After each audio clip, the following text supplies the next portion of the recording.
शौकत साहब के इस वक्त पार्टी इख्तलाफात रोज़ बरोज़ बढ़ रहे हैं और मीडिया पे चर्चा ही पार्टी इख्तलाफात का है। एक तो आप आपस में बाहम दस्तोगरेबा हैं, ग्रुपिंग नज़र आती है। असद कैसर साहब का ग्रुप लगता है, एक अली अमीन गंडापुर और उमर अयूब साहब का लगता है, गौहर अली खान साहब का है। दूसरा फिर ये जो लोग 3 लोग छोड़ गए थे उनकी तरफ से कुछ इल्ज़ाम आ रहे, तो ये क्या तमाशा लगाया हुआ आपने? बहुत शुक्रिया जी। देखिए, मेरे ख्याल से जो लोग जब पार्टी पे मुश्किल वक्त था और जिन लोगों ने साथ दिया है पार्टी का, वही असल इसके वारिस हैं। और जो लोग अभी जो मुश्किल वक्त में पार्टी छोड़कर चले गए थे, अब जो मशवरे देने आए हैं, मेरे ख्याल से उनके मशवरों की कोई अहमियत नहीं है। जो काबिल तरीन लोग थे ना, इन्होंने जब मौका देखा कि जी मुश्किल वक्त है, वो पार्टी छोड़कर चले गए। अब जो हम जैसे नालायक लोग रह गए थे और जो हमें समझ नहीं थी तो हम पार्टी के साथ रह गए थे, अब हमें छोड़ दिया जाएगा। हमने क्या करना है क्या नहीं करना है, ये जो काबिल लोग हैं हमें बिल्कुल मशवरे ना दें। देखिए, ये ज़रूर हो सकता है कि लीडरशिप नहीं है। आपको पता है गौर साहब बैरिस्टर हैं, वकील हैं, उनको पार्टी की जिम्मेदारियां दी गई हैं। सियासी तौर पे उनका तजुर्बा कम हो सकता है, लेकिन उनकी कमिटमेंट पर कोई शक नहीं हो सकता। इस तरह उमर अयूब साहब है, अली अमीन गंडापुर है, असद कैसर है, किसी की कमिटमेंट पर शक नहीं हो सकता।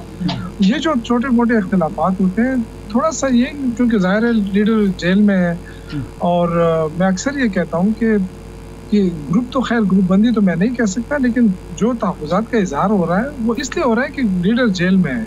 बहुत सारे लोग जेल में नहीं मिल सकते, तो वो अक्सर अपना कभी कभार इस तरह का भड़ास निकाल देते हैं। लेकिन उससे हरगिज़ ये मतलब ना लिया जाए कि खुदा न खास्ता पार्टी जो है वो डिसीजन नहीं ले सकती या पार्टी के अंदर बहुत ज़्यादा कोई मुश्किलात हैं। पहले तो है नहीं। अगर आप ये समझे कि अगर सपोज ग्रुपिंग भी है ना, तब भी मैं आपको यकीन दिलाता हूँ कि कोई फर्क नहीं पड़ता है। तमाम लीडरशिप भी अगर इस्तीफा दे के घर चली जाए ना, तब भी तहरीक इंसाफ। यूसुफ जई साहब, ये तहफ़्फ़ुज़ात आपके भी थे कि जो मिलने नहीं दिया जाता पार्टी लीडर से, बल्कि 9 मई को आपकी मुलाकात होनी थी। आपने खुद हमारे प्रोग्राम में बताया था, पता नहीं हुई या नहीं हुई। ये क्यों देरीना लोगों को, आप जैसे लोगों को कौन नहीं मिलने देता? देखिए, अब ये तो अलग बात पे चले जाएंगे ना, अब जाती मसला आ जाएगा मेरा। 9 मई को मुझे बुलाया था। 9 मई को चूँकि हमारे जलसा आ गया था, मैं जलसे को लीड कर रहा था शांगला में। अच्छा। तो मैं नहीं जा सकता, लेकिन उसके बाद नंबर नहीं आया। खैर आ जाएगा, कोई इशू नहीं है। मैं इतना ज़्यादा ये नंबर लगाता कौन है यूसुफ जई साहब? नंबर लगाता कौन है? अब ये मुझे नहीं पता। ये तो जाहिर है जो वकला साहिबान जाते हैं, हम तो उन्हीं को नाम देते हैं और वही हमें बताते हैं कि जी आप आ जाएं, ना आए, फिलहाल ना आए। तो लेकिन ये मैं जरूर नहीं बैरिस्टर गौर साहब, शौकत भाई ये बताएं, आप कहते हैं कि इख्तलाफात नहीं हैं, इतना दिल बर्दाश्त होते हैं। आफरीदी साहब वो कहते हैं, ऐवान में खड़े हो कहते हैं मैं तो खैर पार्टी छोड़ जाऊंगा, इस्तीफ़ा दे दूंगा मेंबरशिप से। शानदाना गुलजार साहबा फ़ौरन बोलती हैं कि मैं भी उनके साथ जाऊंगी।